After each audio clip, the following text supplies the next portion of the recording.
This episode of Film Tangents is brought to you by Putlocker. Watch movies without paying.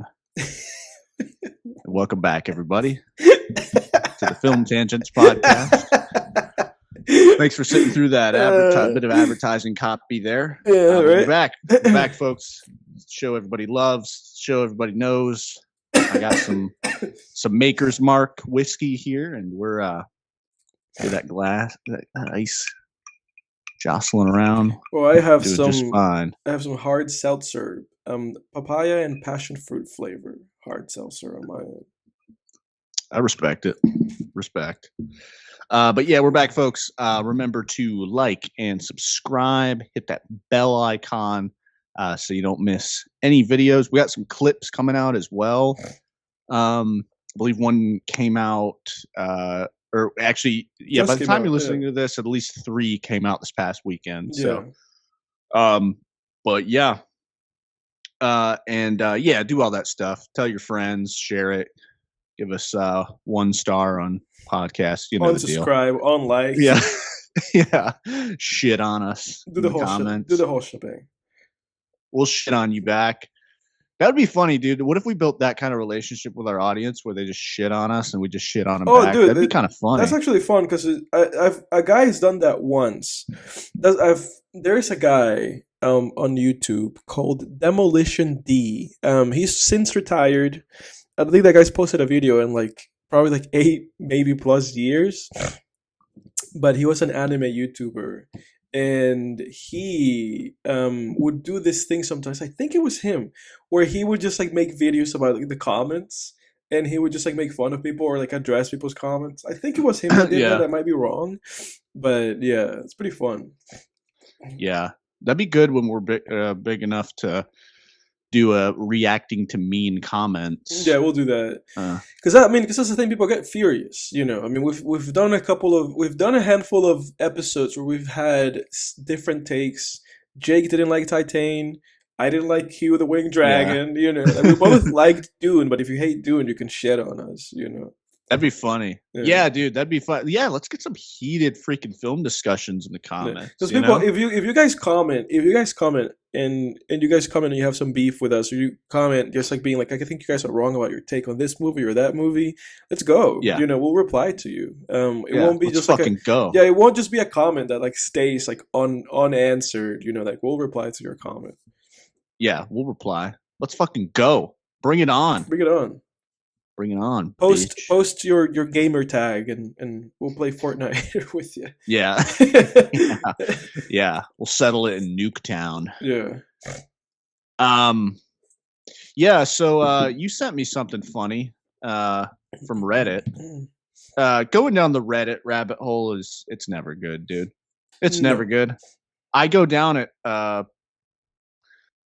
once every couple weeks. I finally was able to get back on Reddit without a VPN, so it's a miracle. That's a miracle right there, dude. It might be because I moved. Yeah, it could be. You have a different IP now. Yeah, I think that's what it is. Because I'd been banned. For those who, I guess, didn't hear that episode. I just got into too many quarrels on Reddit. And it led to me getting banned from groups, and then ultimately having what did I do? Oh no! You know what? This is what happened. I would be banned from a group, and then I would do what they call dodging the ban, which I didn't know they could, figure this out. But if you create another account and rejoin the group, they know it's you still. I see. So that got me banned permanently off of Reddit. And then every time I would make a new account, they'd be like, nah, it's you again. You're fucking banned. That's messed up, dude. Yeah, I know. I feel like if you go through the effort of making a whole other account, it's just let him be. Just let that person be. They had to create a whole other account, probably use a different email or different username. It's the effort that it takes. The reward should be now you can use this again until you get banned again. It shouldn't be that we just find you and ban you again based on your previous account. Yeah, and before we get into the specifics of what we're going to discuss of the post we're going to discuss, and then we're going to discuss a couple other posts actually too. But one thing I will say about Reddit is Reddit I kind of have mixed feelings about. Where on one hand, I think that if I look at the quality of conversations that are being had on Reddit versus Facebook, for instance, or other social media platforms, I do think like Reddit, there's idiots everywhere and there's dumb points and terrible takes and just jerks, at every corner of the internet. You're never going to get away from that. But overall, I think the quality of conversation that's being had is better on Reddit You know what? than it is in like a Facebook You know what? comment section. I would say that makes Facebook better. You think so? And I only say this because people on Reddit are asshats, man. Everybody on Reddit, everybody on Reddit thinks that they know the answer to the fucking universe. Like it's just a bunch of dude, it's a bunch of like smarter than thou like fucks on Reddit. Yes, and so that's one and that is very true. That's a great way to describe that because you're right. People on Reddit, there is something about it where it's like they think, it's like they think they have the answer to everything. They have everything figured out, and there's a lot of snark on Reddit. There's snark on Facebook, but the Reddit snark, because Reddit's anonymous, essentially, you're anonymous on Reddit. You're not fully anonymous in terms of like if law enforcement really wants to find out who you are, they could. But other than that, you're anonymous. Unless you choose not to be. And unless your username is like, I am Frank Michael and I live in this address in New York City. It's like, oh, I guess he's 254. Yeah, it's I guess he's not anonymous at all. He really wants us to find him. at I'm Frank Michael and I live at this address 253. It's like 3 numbers on the end of his username. But no. What was I saying? Yeah, so the snark on Reddit is like on another level where there's some real like just like you said, ass hats on Reddit.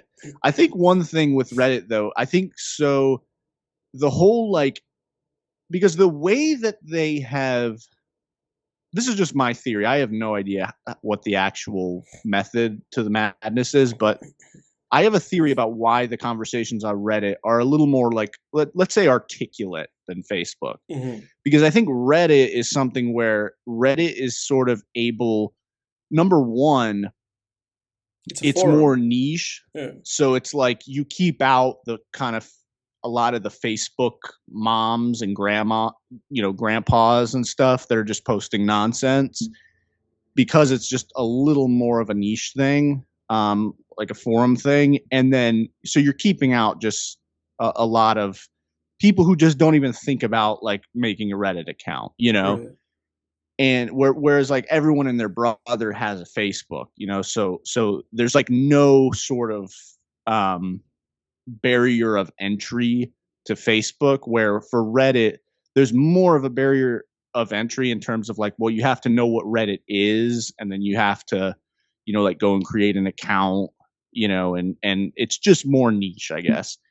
And 2, the groups have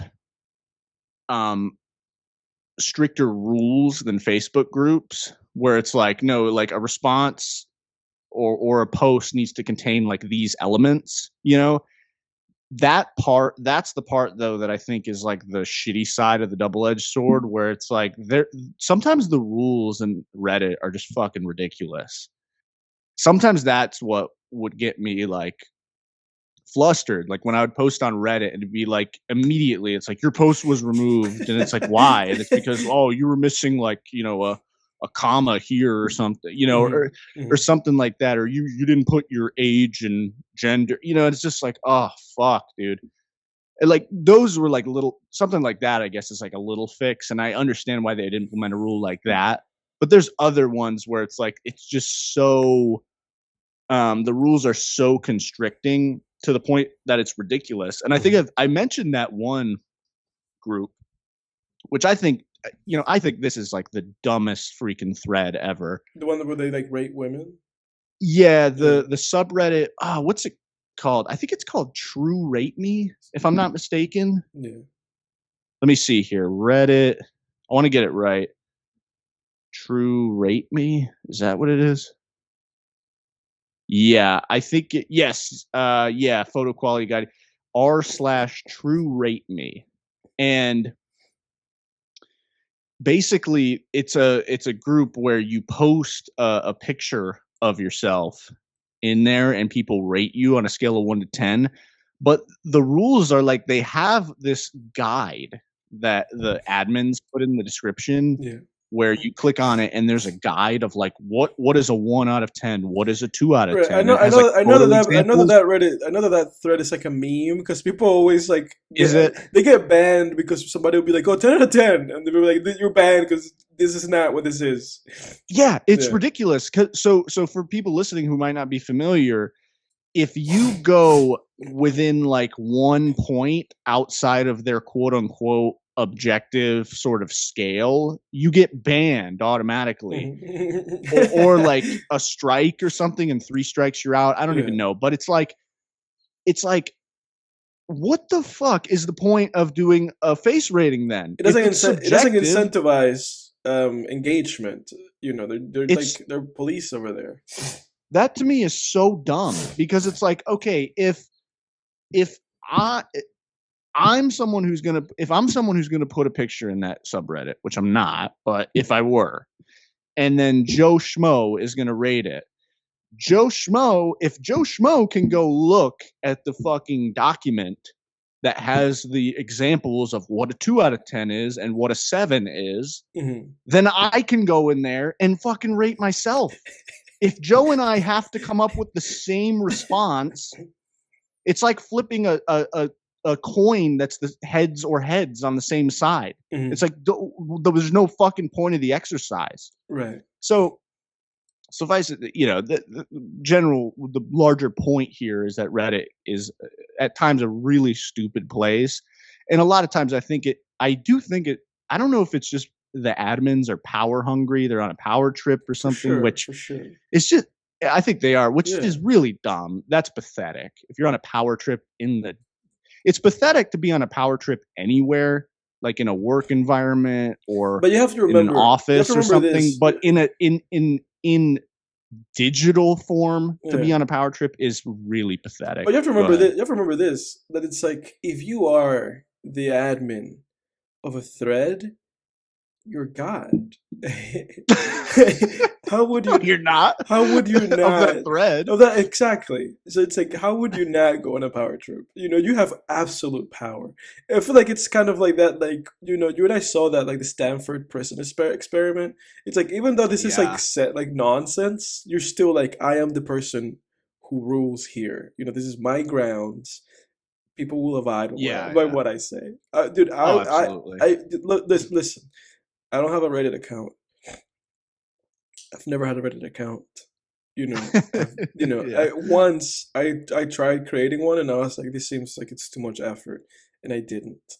So the only use that I do on Reddit is that I just Google things and I go like, oh, how ripe can a banana get? Reddit, and I put Reddit at the end of my sentence just to get to a thread, But I have to say that if I was assigned to be the admin of a thread, I would be banning people left and right. I'll be like, dude, I did not like your comment. You're banned, and I would just be banning people. But yeah, dude, I would be banning people left and right, man. Like I said, what I would do is that it's like, if anybody has a comment that I am like slightly displeased with, I really would just be like, you're banned. You're banned. Get out of here. That is like the old. You're right, though. That is like the Old Testament God, where it's like, I am. You are. You have been smote. You are. I am smiting you because you touched the ark. Because like over what the ark else? of the covenant. Over You touched it. I'm smiting your ass. because like over what else do you have power in life? You don't have power over anything in this life. You don't have power over time, the weather. You don't have power over anything. So it's like if you give a human being, it's like even if it's just like a fucking Reddit thread and it's made up nonsense, you have absolute power. Like my God, absolute power is going to corrupt me. Absolutely. Yeah. And I'm gonna ban everybody. I think people would be a lot happier, and I promise audience, we're gonna get to the actual thread here, but I think people would be a lot happier if they stopped pursuing external power and started pursuing personal power. Because those are like two things. I think power, Nietzsche had the whole concept of the will to power. It's like, why do organisms even do anything, and it's like, well, the will to power may explain it, and it's like with human beings, human beings are no exception, where it's like everybody wants power, but what is power, and it's like, I think everybody looks, a lot of people, most people probably look at power in the very sort of like bare bones, sort of control over others kind of way. And I think that really is just like a dark path to go down, and a really silly path to go down. And you see it all the time, whether you're at like, the grocery store and you see the manager like being snarky with his baggers, or in an office environment, dude. When I worked in an office, now I work remote, but when I worked in an office a few years ago, I saw plenty of like, just flexing from upper management, people just, amogging alpha male of the group, like doing that type of shit. I had a manager who, like, we all went into this guy's office, and there was one chair, and I sat down in the chair, and the manager like comes over to me and taps me under the arm to like make me get out of the chair, basically. Yeah. Just to like flex his power. And it was just like, and he kind of did it in like a joking way, but it's like, dude, you're pathetic. It's like, this is just pathetic. And for people like that, I think it's not about the money. When people like that move up, it's in corporate America, people always wonder like, oh, well, why doesn't this billionaire just retire? Doesn't he has enough money? And it's like, it's not about the money. It's about sending a message. No, yeah. But no, seriously, it is. It's about fucking power. They get off on that shit. They get off on wagging their finger at a boardroom. Yeah. I think that really is just such a pathetic way to live. Because honestly, like when that manager did that to me, I didn't feel pathetic. I looked at him like he was pathetic. I thought that was the most pathetic thing ever. I'm like, really? You're gonna kick me out of a seat because you want the seat, and you want, like, I felt more powerful than he did, honestly, in that moment. Probably. I was like, dude, you look like the sucker, not me. Right. And it really is pathetic. And I think I'm a huge believer in the will to power, but I don't seek power over other people. I seek personal power in my life, like what, it's the, we all meme him to death, Ty Lopez, but I think he actually really is right about the 4 pillars of life, where it's like health, wealth, love / relationship / your social, and happiness. Those are like the 4 pillars. I agree with that 100%.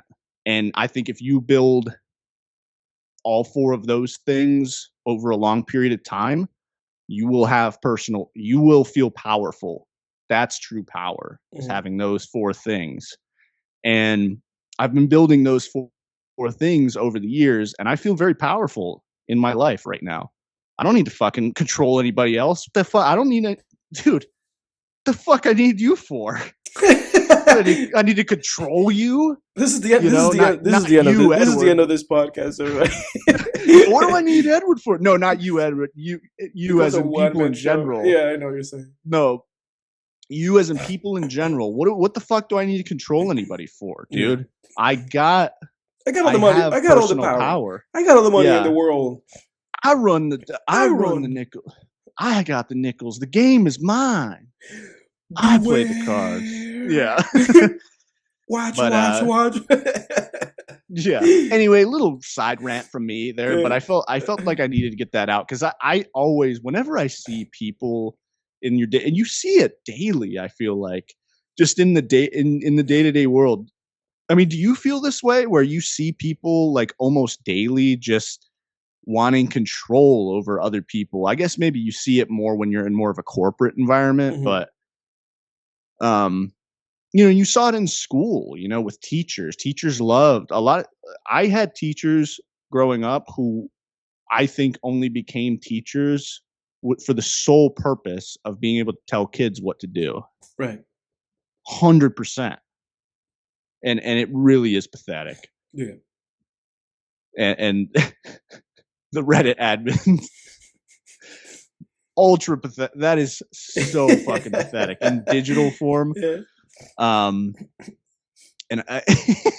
but at the same time, what you said about batting people out left and right is pretty fucking funny. Yeah, you have to find you have to find the humor in these things, and at the end of the day, I feel like it's also like a very human thing. It's a very human thing. Just being like, just trying to do these things. Pushing people around. But let's get to the actual subreddit that you want to talk about. Yeah, definitely. Let's see. Oh yeah, what was it? It was the cuck psychology thing you sent me, right? Lucy, did I say? What is the name of that thing? Subreddit? I don't know if I still have that. I don't still have that screenshot. Oh yeah, I screenshot. I got it right here. So this thing that where did you find this, by the way? I told you. I was just like literally like scrolling through Twitter, and somebody just posted that, and okay. somebody posted it with the caption of saying like this forum is hilarious, and I looked at it and I was like, what in the hell is this? And I sent it to you because I know that you and I have had conversations about this. It's really funny, actually. Let me find it. Yeah, so Edward sent me this. So this is from a subreddit called r/cuckold psychology. So it's like people who like being cucked, who like watching their wives have sex with other men. A guy just like big brother to another guy. Yeah, and I've said this.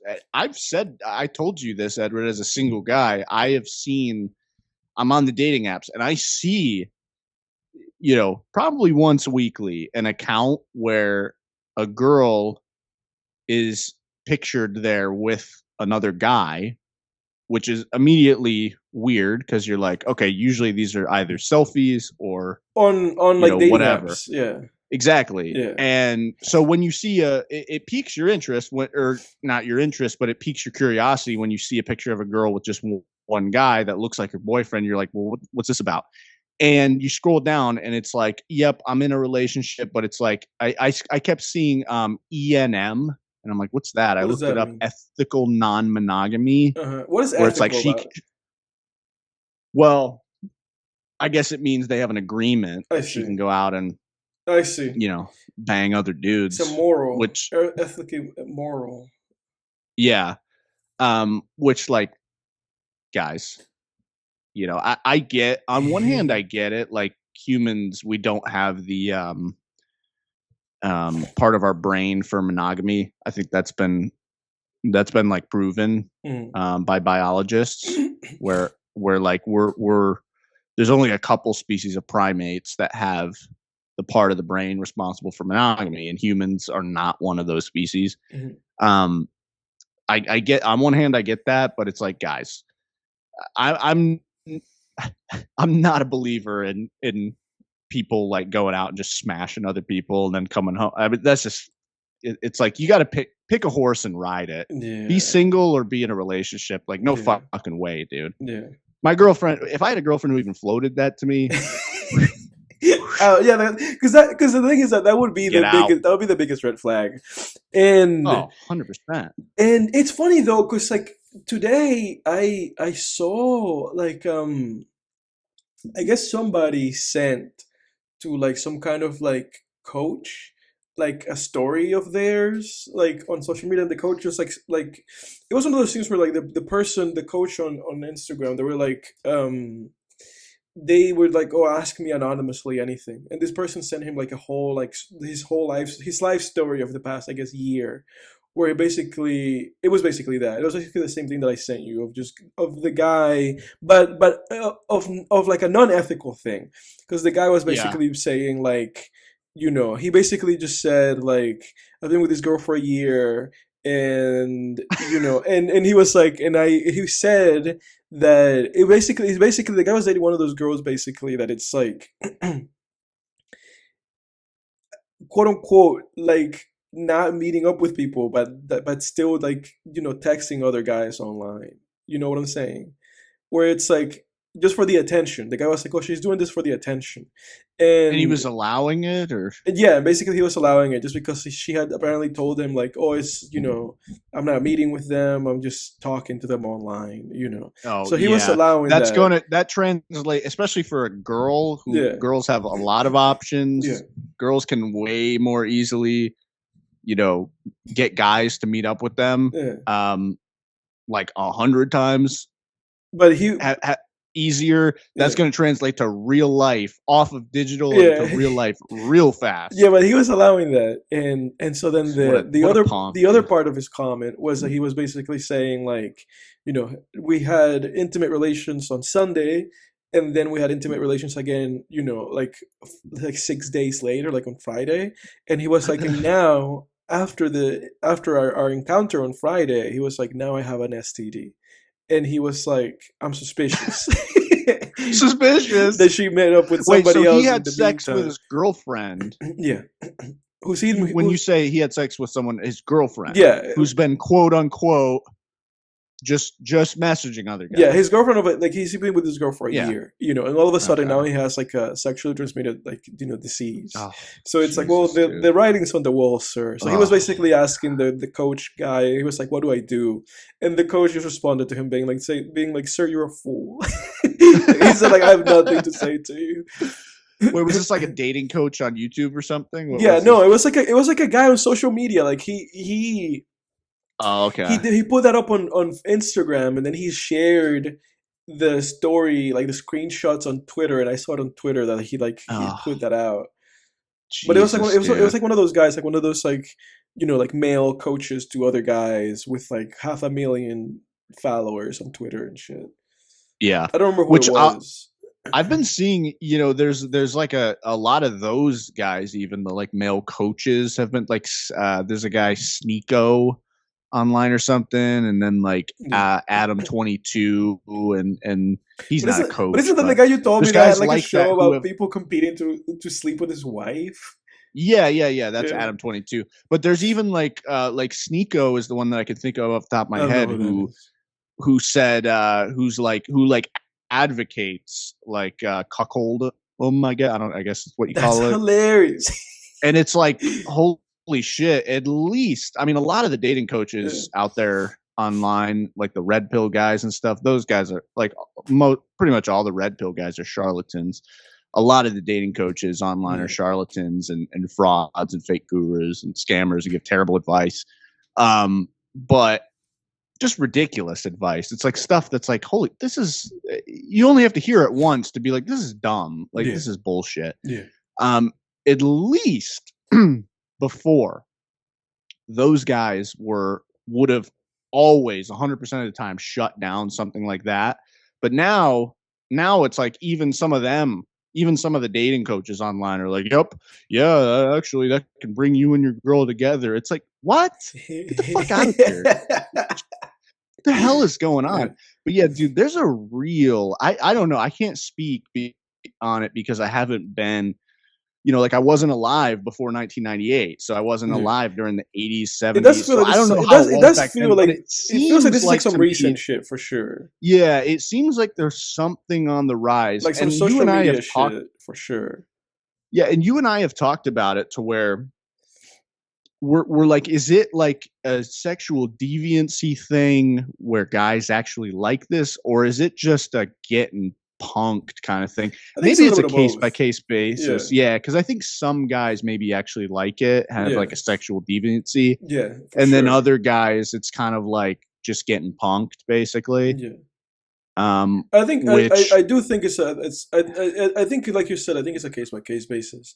People are accusing Kanye of that these days because getting cucked. no, of just having some kind of like deviancy or like addiction to like some Oh, because like anytime that he's like photographed out with his wife, she's like barely clothed, so people oh just keep yeah, yeah. accusing him of having some kind of deviancy and of them just being like a couple of perverts or something. Um, but Didn't they say that he told her that like when she could and couldn't speak and stuff though? And I don't know. I don't know if there's any truth to that. I mean, I don't know if there's that any kind of stuff I don't too, know if there's any dude, truth to is that. But I guess that would just fall under like I don't know, like bondage and I don't know, sadomasochism kind of stuff, like power play. I don't know, but yeah, I don't know. All this stuff is so strange because I do feel like there's something to it where it's I do feel like it's some kind of I do feel like it's some kind of like social media's fault type of thing where yeah. now people are just out of whack, honestly. At least from our generation, for the most part.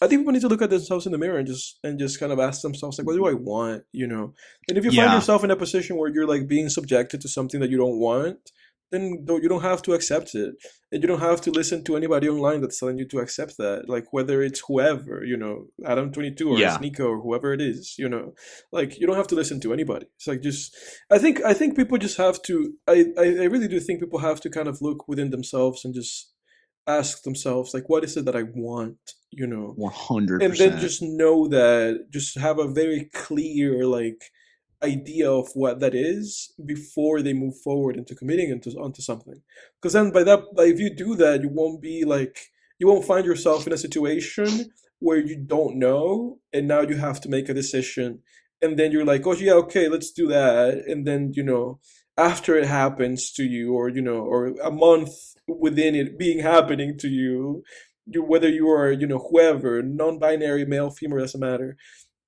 and then you find yourself like a month into something like that, then at least at that, at least if you did not look within yourself and think about what it is that you want out of these things, then you're gonna find yourself stranded in an island and being like, how the fuck did I get here?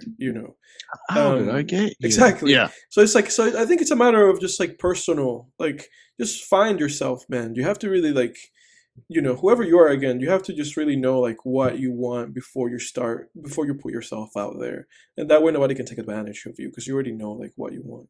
And if somebody tries to disrespect you, or cross your boundaries, and you're able to understand like this person's disrespecting me or crossing my boundaries, and then you can be like, no, I guess this is not meant to be. If this is what you want to do, you can go ahead and do it, or if you go like, this is what I've always wanted, then Yeah, you yeah. can double down and be like, yeah, this is what I've Yeah. wanted. I have been looking for this, whether Yeah, out of yeah. your self-interest or because you're maybe a little bit of a deviant, who knows. Go but at least that's what you want, and it's not because somebody's selling you on something. Yeah, exactly. Just And because that's there's a the bunch of thing too. losers online, all these fucks, that you were mentioning.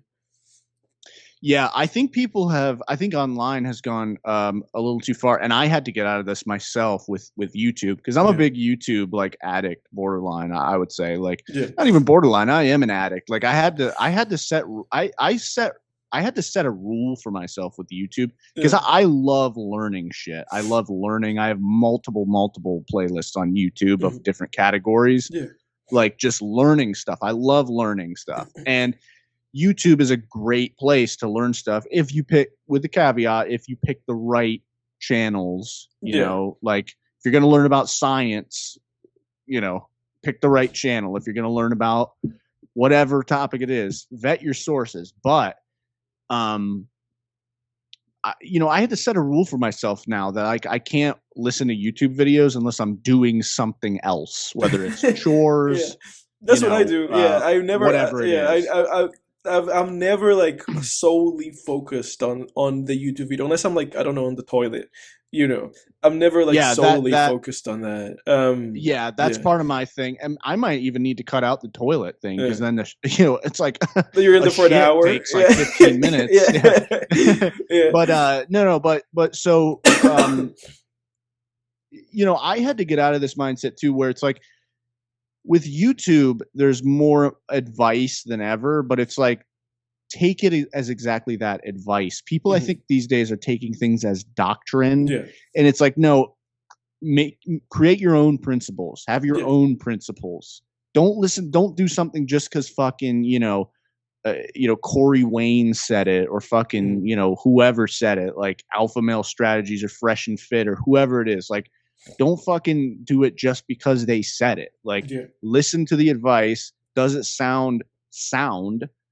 Does it make sense? What's the evidence they provided for Yeah. it? Because people make claims all the time. Well, and also that I think ridiculous claims that it's like, where are you getting this Yeah, from? but also I you think watch like a fresh and fit clip, yeah. and it's like, Myron on there will say something like, women tend to this, and that. And it's like, Right. where did you get So this? You all just this pulled this out of misogynist, thin all this air. misogynist shit. Yeah, And he's it's like, women will always date up to the next guy who's making more money. And it's like, what are you talking about? Right. He doesn't cite a single stat or fact. It's just like, he's just saying this. It is really like that is like a really chauvinist, like misogynist shit. But it's funny for me that it's like I think also for people, not that I know much of anything honestly, but I think for folks, if you're listening to this, if you have friends and family, then don't listen to these people. Like if you have friends and family, then don't watch these things. Like, just talk to your dad, or talk to your mom, or talk to your body. Or read. Or like, don't. It's like all this nonsense. Don't listen to us either. Like, just listen. No. Like, if you have people that you feel like you can confide into, brother, whoever, and just talk it out. Just talk it out, because that's the best way to like reach a personal understanding of something. Just talk it out, or like we said before, it's like, even before you start watching all these fucking videos with all these assholes, like, come to your own conclusions, and at least that way, if you have your own conclusions, their points will just challenge you, and then it'll make you evaluate whether you're right or whether they're right. And then that way you can see through the bullshit and be like, oh, this person's full of shit, because I've come to this conclusion, that I feel like it's well thought out, and I'm putting it against their chauvinist bullshit, and mine is winning out, so it seems like they're full of shit, So it's interesting absolutely. with this stuff, But ultimately, I think for folks listening and whoever, just ultimately just trust yourself, man, and try to come up with your own understanding of the world. Don't listen to people. Yeah. Don't listen to people's ideas of the world.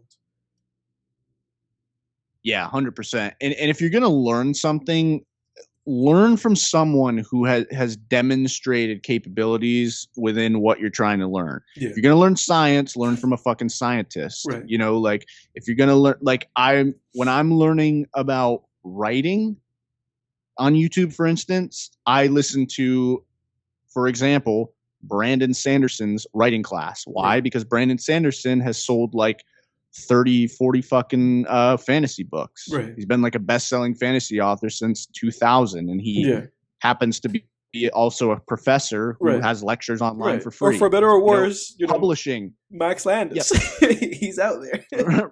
Right. Yeah. If screenwriting, listen to someone like Max Landis. Don't listen to someone on YouTube who hasn't demonstrated that they, have done the thing that they're talking about, unless they are citing information from people who have demonstrated what they're talking about. Right. So a guy on YouTube that I like for writing, for instance, is Tyler Mowry. Now, Tyler Mowry, to my knowledge, doesn't have any screenplays that he's primarily with screenplay, but he talks about story in general. To my knowledge, he doesn't have any films made, but he cites lots and lots and lots of screenwriting books written by people who have done the thing. Right. And he backs up his shit, at least with evidence. Yeah. So it's like, okay, It's funny you say that. Publishing. It makes me think of like I don't know who it was. I think it was Wes Anderson because I think he like emailed the cinematographer that he ended up working with. I think he's been working with him his whole career. Like I forgot what the guy's name is. I don't want to butcher his name, but I think I think he like messaged to him basically saying like I've read all the books that I needed to read. I think I know what I'm doing. Please work with me or something along those lines. Like I read the movie books. Yeah. Which is to say, folks, this is the reason why you should listen to to Film Tangents and get your film opinions from us because we're educated folks. Right. We went to film school. Yeah, yeah, exactly. Yeah, get it all from here, guys. We know everything there is to know about movie making. No. We've made movies. We've watched them too. Yeah, I want to touch on what you said too about about like self-respect too and having boundaries and stuff. Like when you what I've realized over the years about setting boundaries and sticking with them is you have to accept the consequences of enforcing those boundaries. Exactly. 100%. Yeah. There's no avoiding consequences in this world. There are going to be consequences if you don't set boundaries, and there will be consequences if you set boundaries. Yeah. So you got to pick your battles. Yeah, you will get to a crossroads whether you do or not. But the thing is that if you set them for yourself, when you get to that crossroad, regardless of how painful it may be, it will be easier for you, and you will not find yourself again stranded a month or two later, being like, "Oh my God, what's happening to my life?" Because you will have informed yourself before that moment came. Because you leveled up and developed self-respect. And if you're afraid to be single, because I get it, I've been there when I was younger, where I had a girlfriend when I was 17. I let her walk all over me, and it was because it's like, well, okay, like I don't want to be single again, and she's really hot, and we still have like some fun times and stuff, and it's like, no, enforce the fucking boundaries, face the consequence of being single again. It's not that bad. It's funny because that was the thing that guy said. He was like, I don't know what to do to that coach guy. He was like, I don't know what to do. He was like, because she's really great. She cooks, know what to do, dude. It's like she cooks and she does this and that and the other thing. And it's like, well, bro, I don't know about any of that, man. I know. Yeah. I know. It's like, no, that's the thing. It's like, oh, but our personalities mesh so well together. No, they don't. Yeah. No, they don't. Because she wants to fuck other people. Yeah. She's giving you STDs. What part of that meshes well? Exactly. They don't mesh well at all. They don't mesh well at all. Yeah.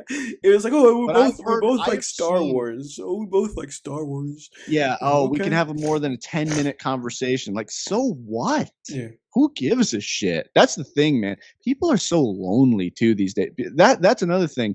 And again, it's like we're beating a dead horse with this, but it's social media. Yeah, this goes back to our conversation about everything. Facebook last week and people posting and getting dopamine reactions. Yeah, it's the digitization of everything and just the isolation. People are lonely these days. So when they meet someone else that they have a couple good dates with, I've made this mistake too. You meet somebody, you have a couple good dates with them, and you think because you guys can have a conversation that's mildly entertaining and that lasts for more than 2 hours. Oh God, we laid down and looked at the stars and talked for 2 hours. So what? You don't have enough data yet. Yeah. You don't have enough information, and if they mistreat you and give you an STD, guess what? They suck. If you're listening to us, poor fellow, hopefully this will give you. Hopefully this is the advice we were looking for that coach didn't give you when he made fun of you. But that coach making fun of you should have been enough for you to know that you should break that up. Yeah, you got to. I'm telling you, man, and some of them even recently, dude. Which I can't remember if I told you it off the podcast. I'm not going to say it on the podcast, but even recently, I have seen guys just get stomped out. And this goes for women too. This isn't like a man versus women thing. Like, I'm just talking about from a male, I'm giving my male perspective here, but this goes for, women too. This isn't any kind of like, oh, well, guys need to stand up for themselves. No, women need to stand up for themselves too.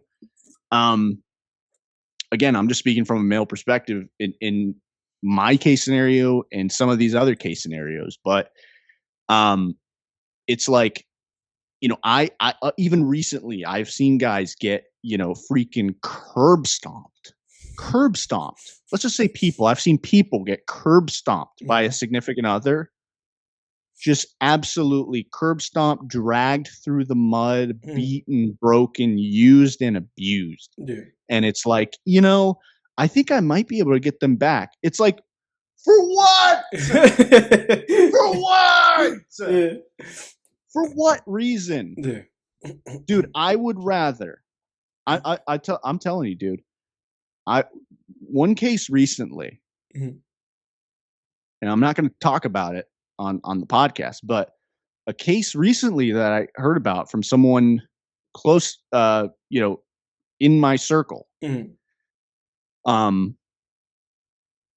was severely mistreated. Yeah. And I'm telling, and they said they were thinking about trying to get the person back. Yeah. And I said to myself, if I were in this person's shoes, the victim in this scenario, and it wasn't like even physical abuse, it was just extreme disrespect, and just casting to the wind. If I were in this person's shoes and someone told me, hey, you can either get back together with this person that treated you like dog shit, lower than dog shit, or you're going to be single forever. I'd be like, single forever. Yeah. Fuck it. Oh, well. That's how strong you have to be in your fucking principles, dude. Yeah. So that's it. My job, this job, you got a job that you're comfortable with. Guess what? They start mistreating you, swearing at you, extremely disrespectful. Fucking quit. Yeah. Oh, I don't know where I'm going to get my health insurance now. Oh, well. Fuck it. Yeah.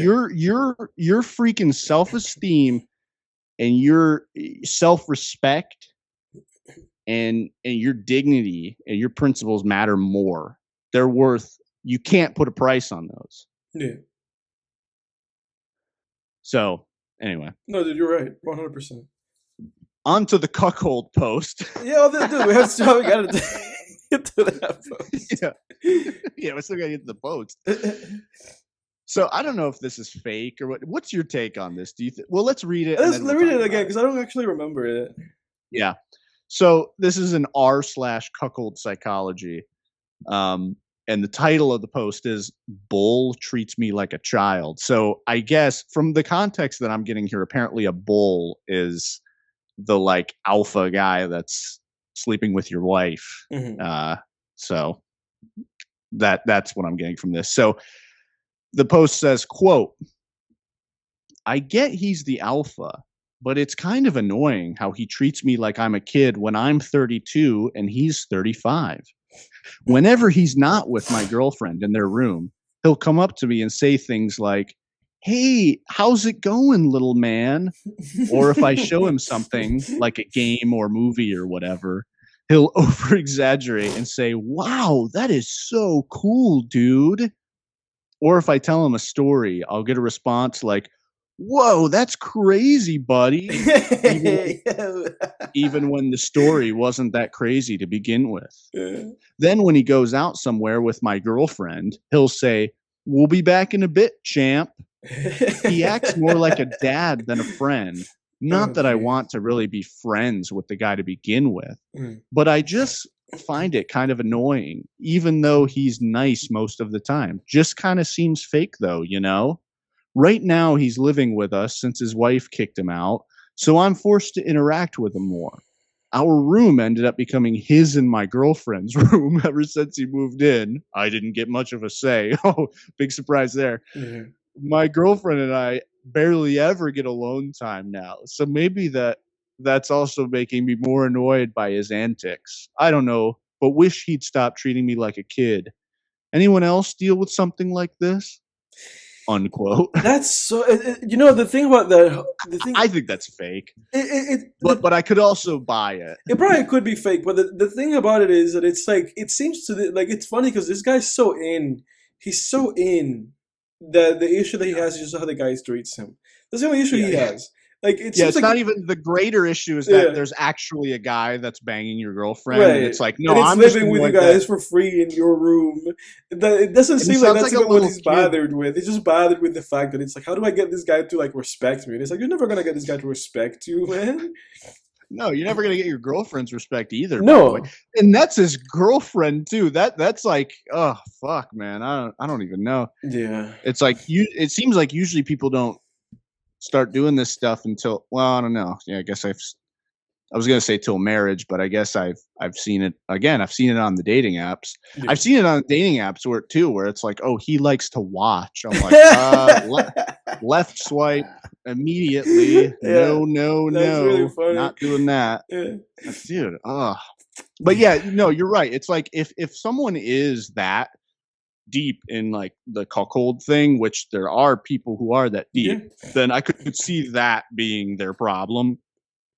So I could see it. It's not that the story itself isn't possible, but I think it seems so unlikely that someone would have that little respect for themselves that the odds of the story being true are slim. Yeah. I do think it's probably the chances are it's probably a troll. Yeah, but it's also But honestly also believable. there is someone who's there. Yeah, I think the greater point is that there is someone out there who's probably going through That's their it. So reality, regardless yeah. of whether this post is true, Yeah.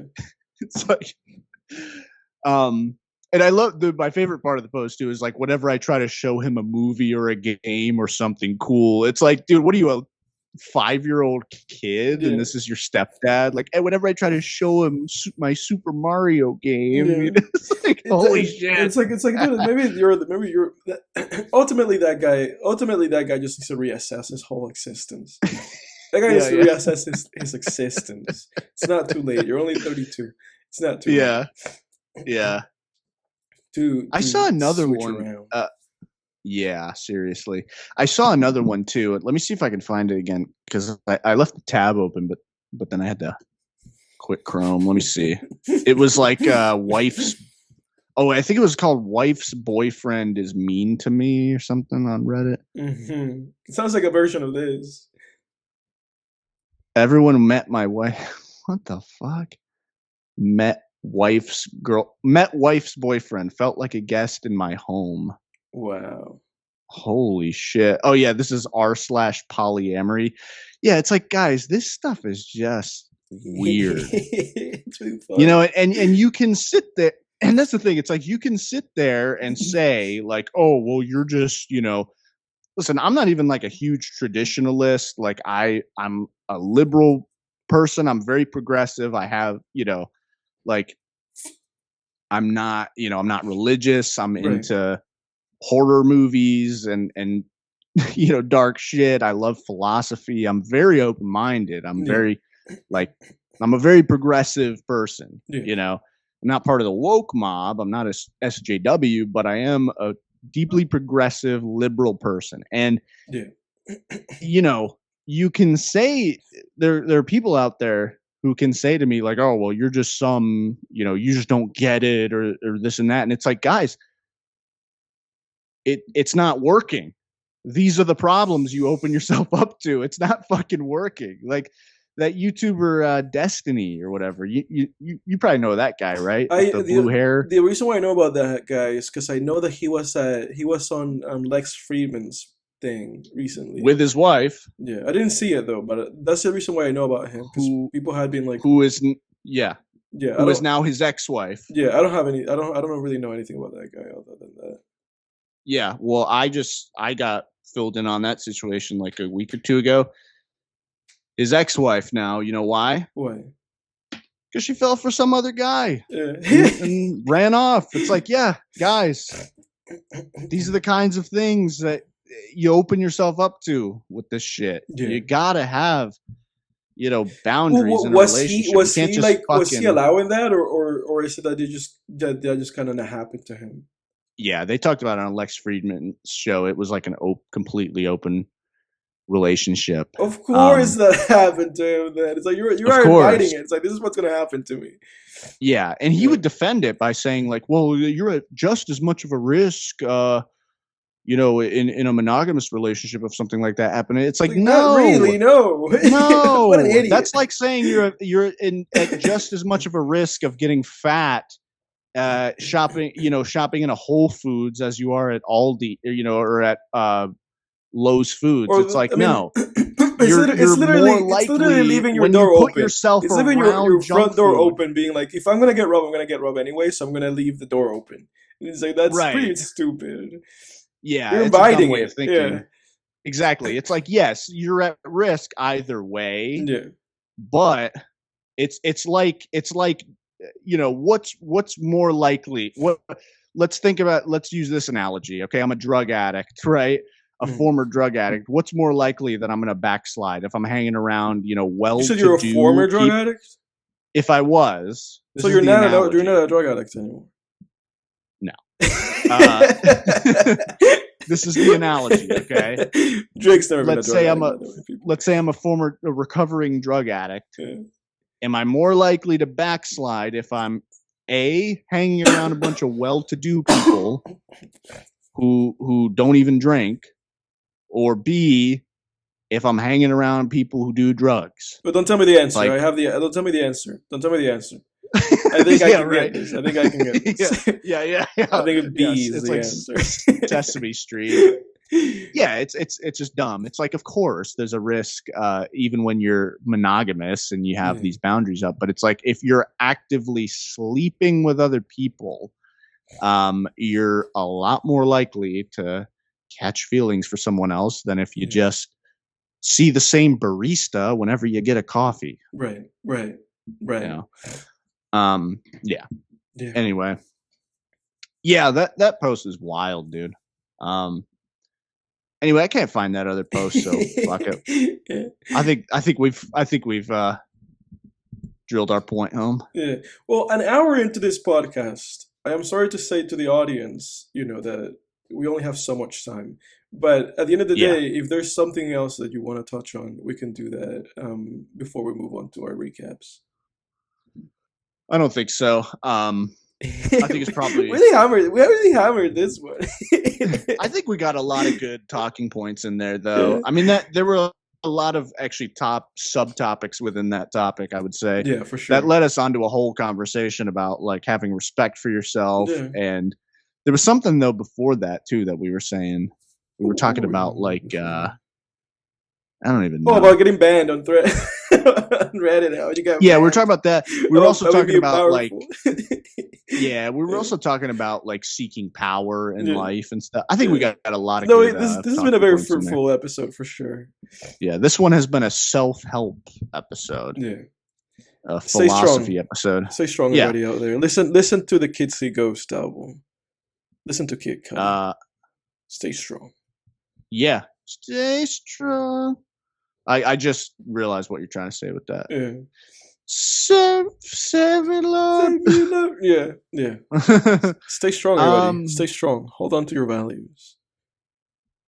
Yeah. Let's let's get into our recaps, man. You wanna go ahead? Yeah, sure, I'll go. So for this week, let me get Letterboxd open as always. Oh yeah, I actually got something to touch on here.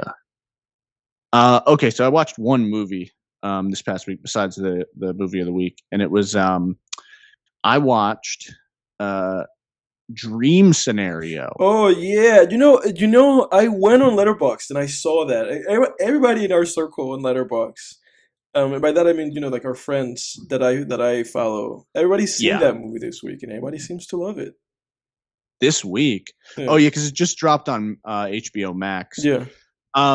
So with Nicolas Cage, I'm actually going to go ahead and just pull the trigger on this. This is going to be the film of the week for next week too. I want Hey. us to talk about this one because I really want you to see this, Yeah. and I want it on the podcast. Yeah.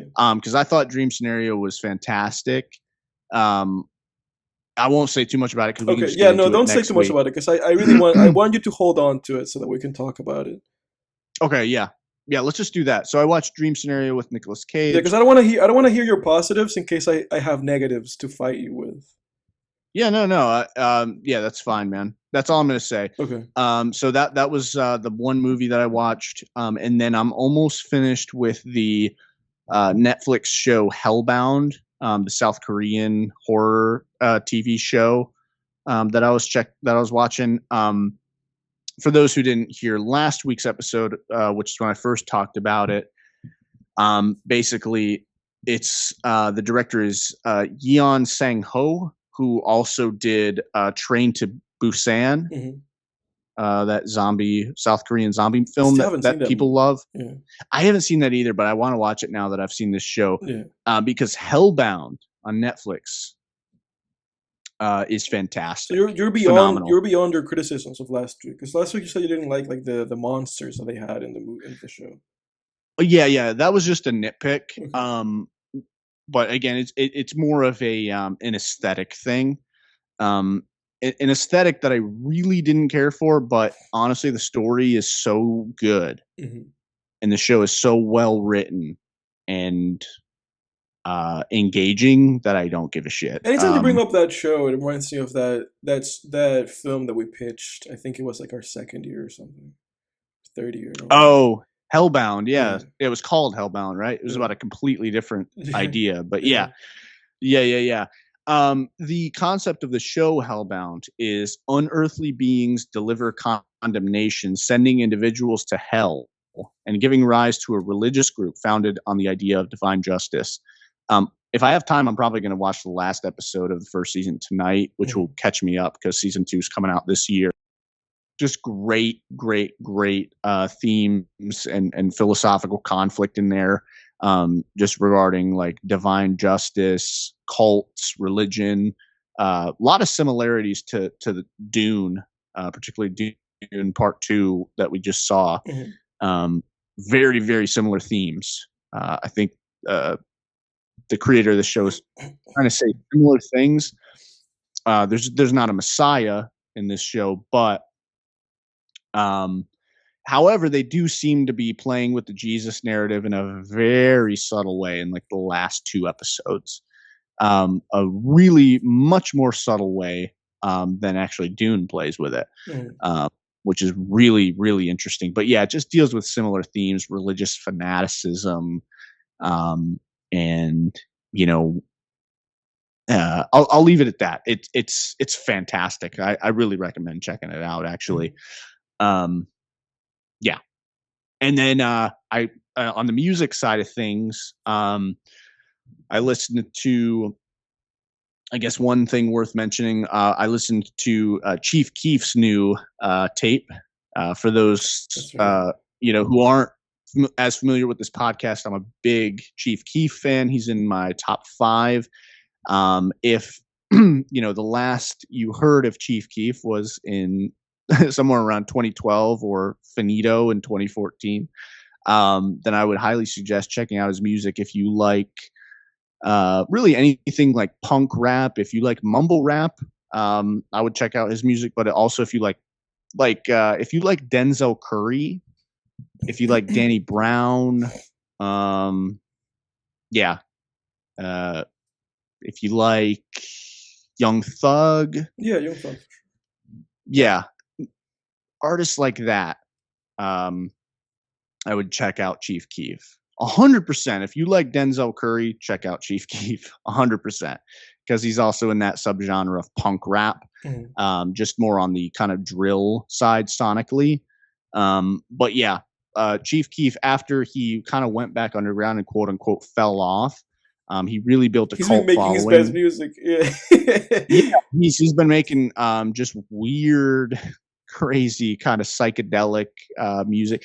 The sound really changes from project to project, which again I think is one of the marks of a great musical artist, is when their sound really evolves over the years. Like when you hear a song by them and you can tell what year the song came out, I think that's a sign of a great artist. Yeah.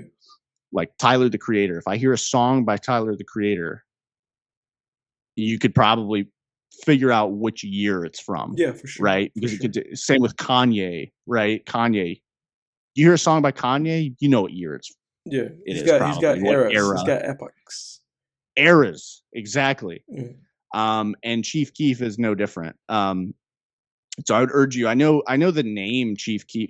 People are skeptical when they hear it, but it's like, no, that guy became a punk rap underground icon, in my opinion. And he has a new tape, Dirty a little Nachos, more right? Dirty Nachos. Chief Keef and Mike Will Made It. So it's a joint project with producer Mike Will Made It, who of course everybody knows and loves. Yeah. Who's made some of the greatest hits of Black Beatles of our time. Yeah, I mean, Mike Will Made It. He's a legend.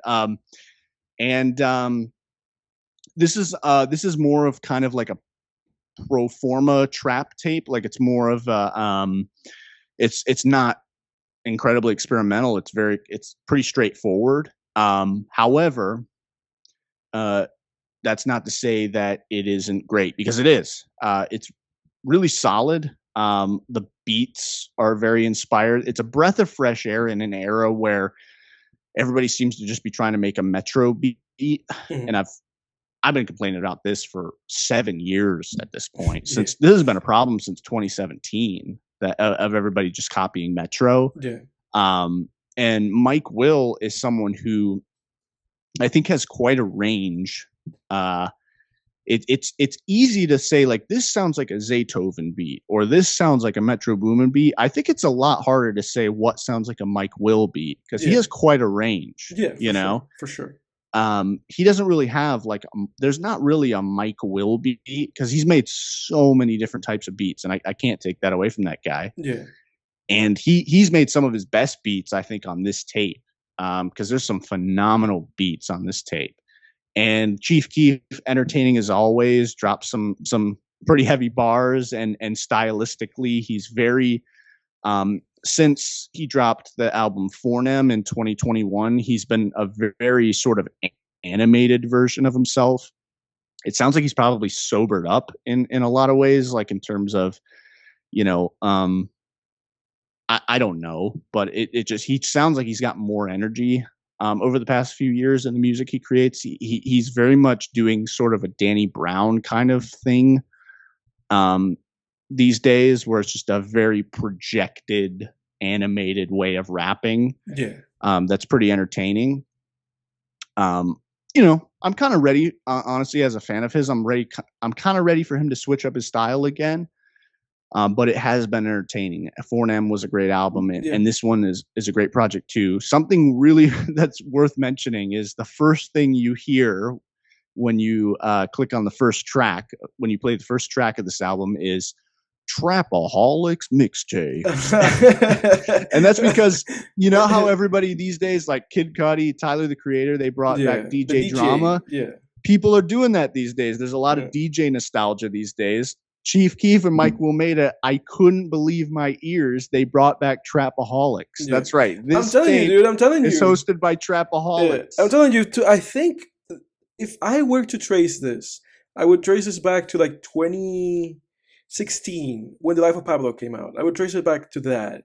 Because The Life of Pablo is the earliest example in my head that I can remember of a new age, the DJ's in here, there's a guy going Mr. West, and then the one that came after that was the Kendrick Lamar album, which is full of just Kung Fu Kenny. Yeah. So to me, I credit those two guys with bringing that back. And then since then, everybody has I'm gonna get in my rapper bag, and I'm gonna get my my album out, my DJ album. Yeah. Because that went out of style in 2015. I can clearly remember. Because I'm somewhat of a trap music connoisseur. I've realized, because I was watching a video by Volksgeist where he was talking about trap becoming really big and mainstream in 2017, Yeah. and I thought like that seems late, and then I'm like, yeah, it kind of makes sense though, because I think I was just listening to trap back in 2014, Hmm. and certain people in school were listening to trap, but so it seemed mainstream at that time, but I don't think it was. I don't think It it was fully as caught the mainstream. mainstream. Yeah.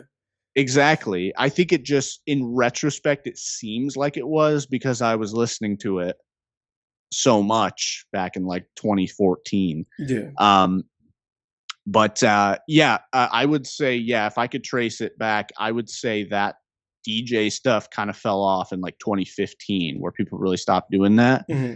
which I get. Like, if you listen to those older mixtapes, the way they mixed it was annoying, where the DJ was like way louder than the actual song. Hmm. And so it sounded like it sounded like you were listening to someone listening to music. Hmm. That's funny. Yeah.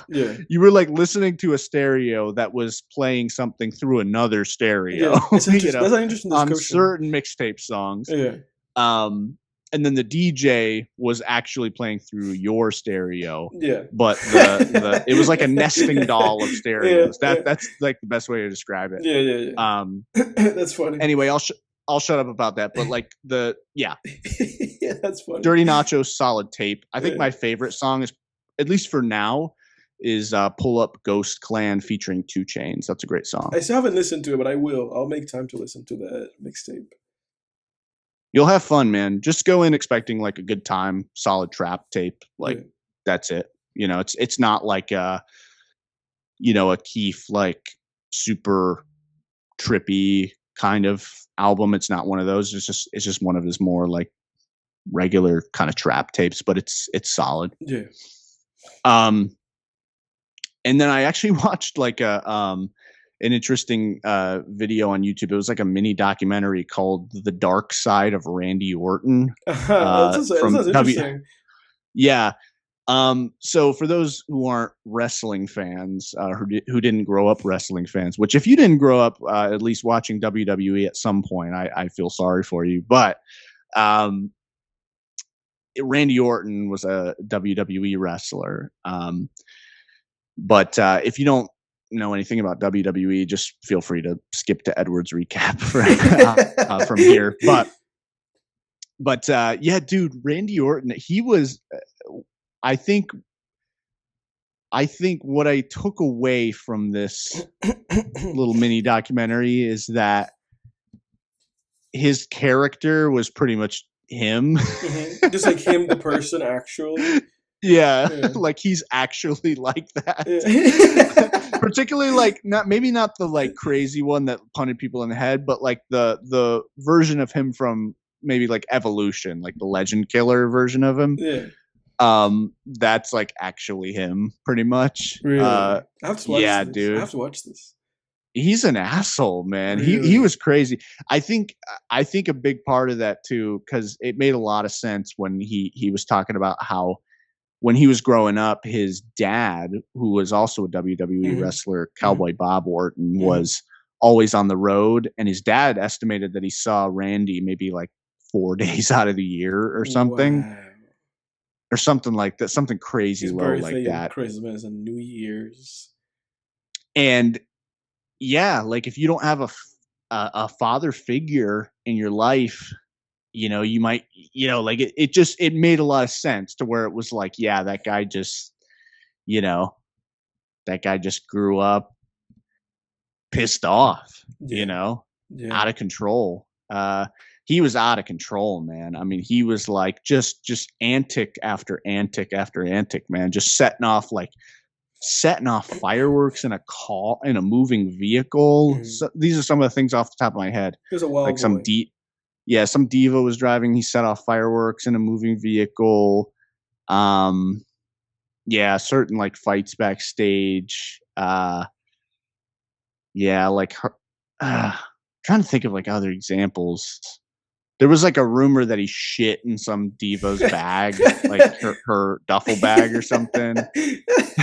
uh, Okay. yeah, it's Yeah. wild. But yeah, if you just look up on I'll check YouTube, it out. I wrote it the down. dark side of Randy Orton, Yeah. it's interesting. But yeah, I think that's let me see. I think that's it. Oh, and I watched the Alien Romulus teaser I haven't trailer. seen that yet. Yeah, I mean, we've been people have been anticipating this movie for a while, directed by Fede Alvarez, so I'm excited about that. Um, I gotta say the teaser did nothing for me.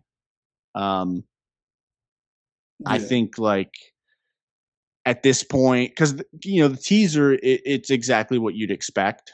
It's just like kind of a rehash of the original Alien trailer, just like people in a ship. There's blood in certain places on the ship. Yeah. People look scared, and it's just like you're gonna have to do a little more for me. Right. I get that this is just a It is teaser, just a but teaser. yeah, but just nothing about it. I don't know. Maybe it's just a shitty teaser, but there was something about it that just hit me in the sense of like, man, we are really just in an age where, and this is why I was really excited about to watch like Dune 2 and Dream Scenario 2, like great movies recently, because I'm like, Mhm. fuck, there's hope that cinema's still alive. Because for every like great movie that gives me hope that cinema's still alive, there's just so much stuff where it's just like, this is just like so worn out. Yeah.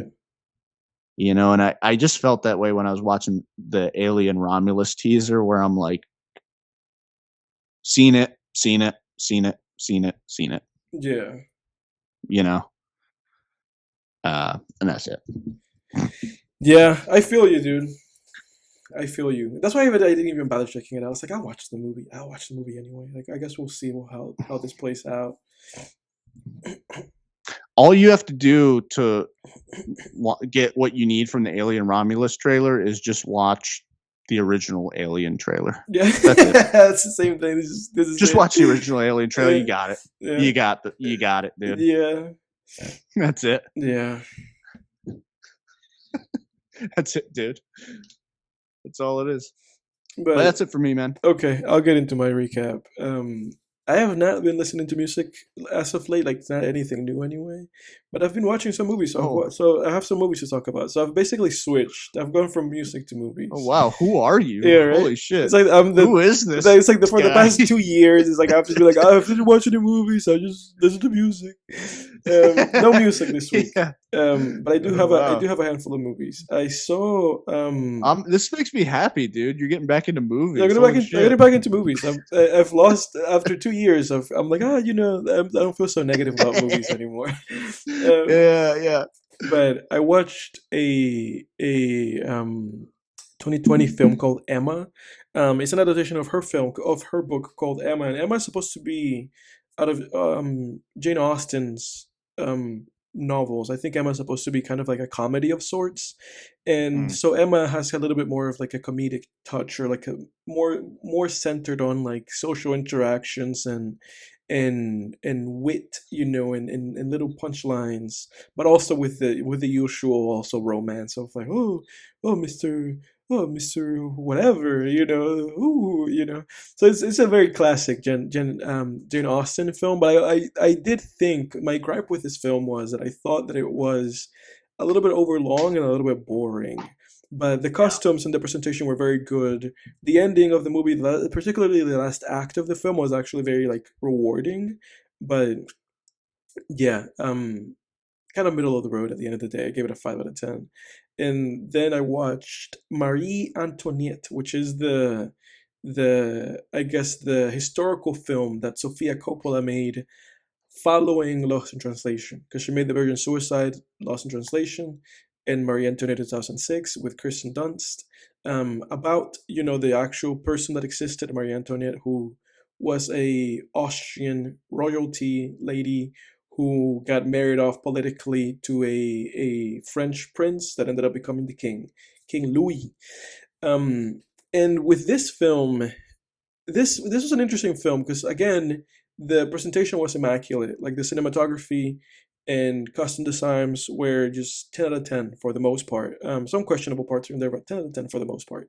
And it's interesting because it made me look up the cinematographer because Sofia Coppola worked, she borrowed or stole a cinematographer by the name of Lance Accord from Spike Jonze, because Lance Accord is the person who shot Spike Jonze films. She shot Being John Malkovich and he shot Adaptation. And he shot What the Wild Things Are. And in watching the movie, I was like, what happened to this guy? I was like, where's Lance Accord? I was like, what happened to him? And I looked him up. And I found out that the last movie that he made was a movie that he made like in 2014, 2013. And I was like, did he pass away? And I was like, no, he did not pass away. And he literally just stopped making movies. Like, insanely gifted and talented cinematographer. Apparently he's just been working in like commercials, just shooting commercials. And I tried to, I was like, what happened to Lance Accord? Like, Reddit. I was like, is anybody else? I was like, has anybody else noticed this? Is anybody else like befuddled and like wondering why? Did he say in an interview like why he stopped shooting movies? Nothing. Silence. No subreddit, no article, nothing about why Lance Accord stopped making movies. If you're listening to this and you know anything about this, or if you're Lance Accord, call me or comment and please answer this question as to why you stopped shooting movies. You were incredible, regardless. 5 out of 10. I thought the movie was there was nothing to the script of the movie. There was nothing Mid. there. Yeah, very mid, overlong, boring. Everything else was pretty good. And then the last That's movie. disappointing. I liked her. I like because I've seen the Virgin Suicides. I love that movie. Yeah, that was great. And Lost in Translation is really good as well. Yeah, Lost in Translation is great. So I haven't seen Marie Antoinette though. Yeah, no, I wouldn't recommend it either. But yeah, and then ultimately, I've been rewatching, as I do, I've been rewatching Ghibli Miyazaki movies, and I rewatched Ponyo, which is Miyazaki's. Oh yeah, I remember that movie. Yeah, Ponyo is Miyazaki's, I guess, interpretation, his own interpretation of the myth of the Little Mermaid thing. And it's basically, it kind of follows a lot of the similar steps, but just through the Miyazaki lens of like, oh, there's this little fish and she wants to be a girl to be with her boyfriend. Very fascinating. It's interesting because the first time I just watched Ponyo, I was kind of underwhelmed. I was like, this movie's a little bit too long. It's like, And then in watching Ponyo again, I was just like, this movie is a marvel. I was like, this is yeah, it's like, this is incredible. The animation in that movie is some of the best animation you will ever see in your entire existence. Screw whatever, Spider-Verse or whatever. This movie has some of the greatest animation ever put to film. Some of the greatest 2D animation anyway. Where you're like, none of this is digital. None of this is like fucking computer animated. All of this is people and their hands and they're drawing it, And this movie has to be up there with like one of the greatest technical marvels of animation ever. I loved it. It was a great time. It was a great wholesome time. Loved Ponyo, 8 out of 10. Great movie. And that's it, man. What do you think? What do you say that we get into Incendies? Hello, sir. Hey, you're on Film Tangents, Genevieve. Okay. Hey, Film Tangents people. Yeah. Yeah, for the audience, my sister just sent a really funny Dune meme. Yeah, but that was pretty funny. What was the? Let me see. Let me try to direct everybody to the meme. Yeah. I realize you can't hear Edward now too, but Edward can hear you. So yeah, that's something. It's by Alex Peter on Instagram. Alex P. Okay. Yeah. Say that again for the audience, Genevieve. Alex Peter. Let's see. It's LOL overruled is his Instagram username. Yeah. LOL overruled. He's doing a little bit of a Trump impression. Nice. I think he's an attorney in maybe New York. Oh, okay, gotcha. All right, cool. Well, we wanted to get you on the podcast real briefly. But yeah, since you can't, you can't hear Edward here, so it might be a little hard for this triple threat to continue. But yeah, I'm gonna send you guys another meme I have. I appreciate the meme credit. Yeah, everybody go check out that meme. It's a guy pretending to be a sandworm, and he's talking like Trump, and he's talking about Dune characters. Hilarious. That was so funny. Great. I'm glad you guys liked it. Yeah, Edward sent me the same one that you sent me. I think you sent me that one where the evil guy, the bald. So it was the "May thy knife chip and shatter." Yeah, and that's then right. Fade Rotha goes, "May thy knife shatter." I thought of that too when I was watching that movie. I was like, yeah, that really was a lame comeback.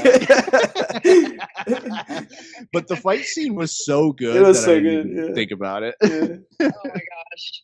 Yeah, that whole movie was amazing. I told you I went and saw it again at the Air and Space Museum in Virginia on this giant IMAX screen. And I mean, the whole time I just felt like I was going to cry. It was so amazing. I had like a lump in my throat the whole movie because I was just so happy. That's awesome. Yeah, phenomenal movie. We posted our episode talking about it last week. Actually, you should check it out. Yeah, I will. Yeah, you should listen to our review. Check it out. Yeah, we have it time stamped like at the end if you just want to skip to the review. It's we gave our thoughts. Yeah. But yeah. I'd love to hear that. I'll check that out for sure. All right, well, I'll see you tomorrow. All right, sounds good. See you tomorrow. All right. Bye, Edward. Bye-bye. Thank you for being on the show. I know he can't hear me, but He said thanks for being on the show. Yeah, thanks for your little guest me. appearance. Thanks for your cameo, Genevieve. Yeah, this has been super exciting. Highlight of my week, actually. All right, love you. All right. See you later. Fun, guys. Love you. Bye. Bye. All right. All right, a we're little back to the cameo show. from my sister there. Yeah. Should we Let's talk about the. let's get the film on the road. Yeah, let's do it. We're a little over time here, so but yeah, I'm good for whenever. I'm good till whenever you are. So, but yeah, let's get into it, dude. This was Incendies. Yeah, this is Was the film of the week. Incendies. It came out, I believe it is 2011. Written and directed by one Denis Villeneuve. This is an adaptation from a novel, like not a novel, play by the same name by a writer. I'm sorry if I butcher your name, but it's Wajdi Mowawad. He was the person who originally wrote the play. Denis watched the play and he was like, "This is incredible," and he went on and adapted it to the big screen. And then this is the film that we ended up watching this week. Tell me, man, what did you get from this? What do you think? Yeah, well, what I'll say is that when I originally saw that Denis Villeneuve would be the guy doing Dune, I thought, oh well, it makes sense. He's got a great style. It's probably because of his style and because he did Blade Runner 2049. Now I realize it's because of much more than that, because he truly understood the material well before he tackled Dune. Yeah. I will say that this is a great companion piece to Dune. Very similar, like themes.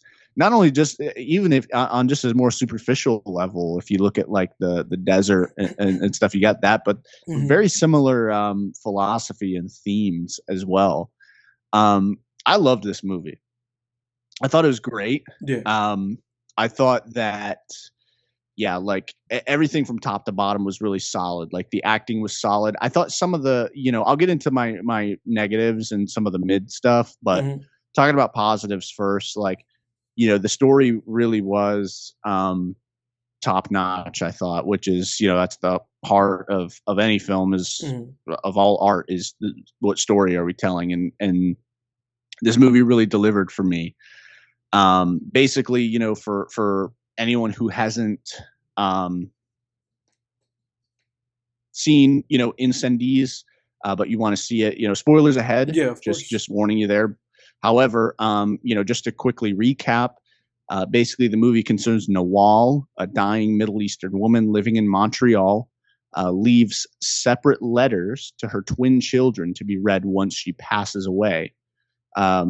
Jean is to deliver hers to the father the twins never knew, and Simon is to give his to the brother they never knew they had.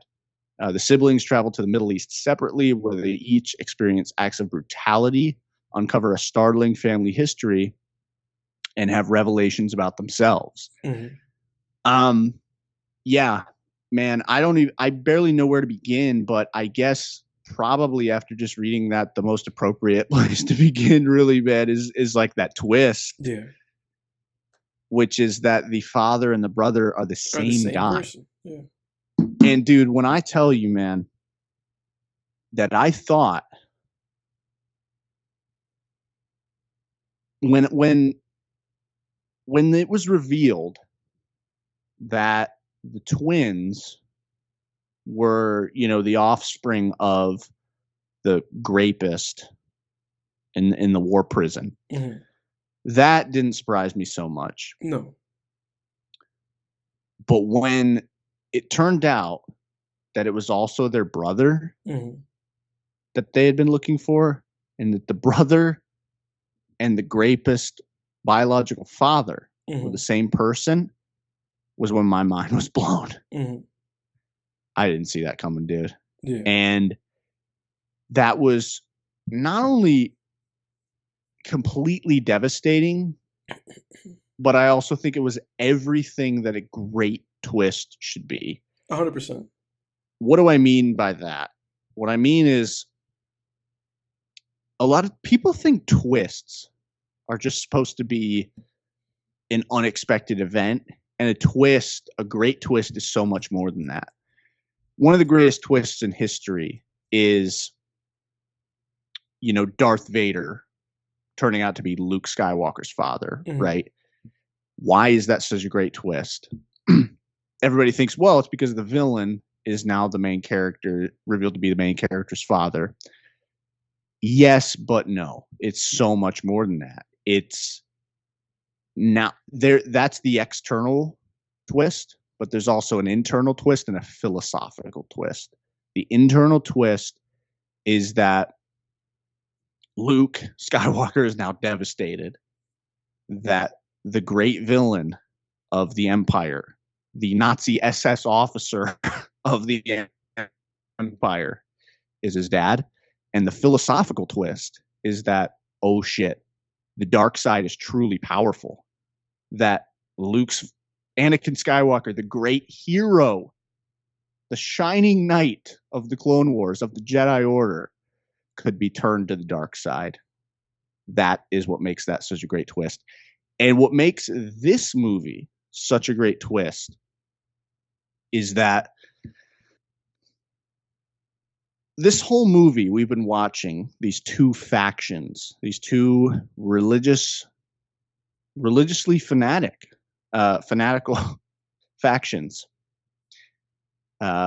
war with one another, commit horrible acts of brutality against one another. Right. The Christian nationalists, the Muslim, whatever you want to call them, terrorists. I don't, not really terrorists in this movie. I guess they're more again just fanatics, I guess, committing acts of brutality against one another. And when you realize that the son that they've been looking for this entire movie is also the father that raped, without knowing it, his own mother to bring these twins into the world, it brings the entire theme of this movie into light. Right.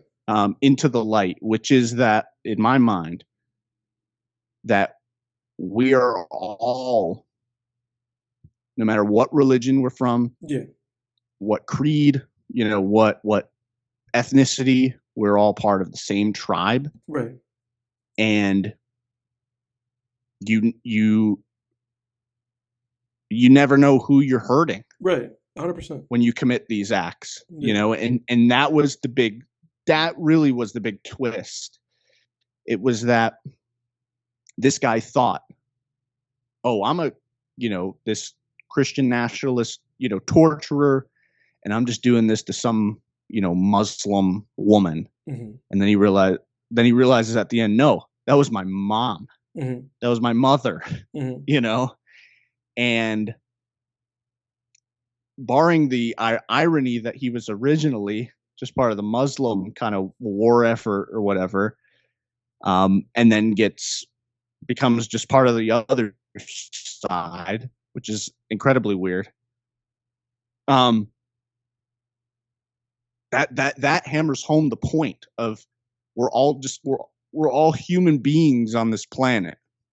We're all part of the same race.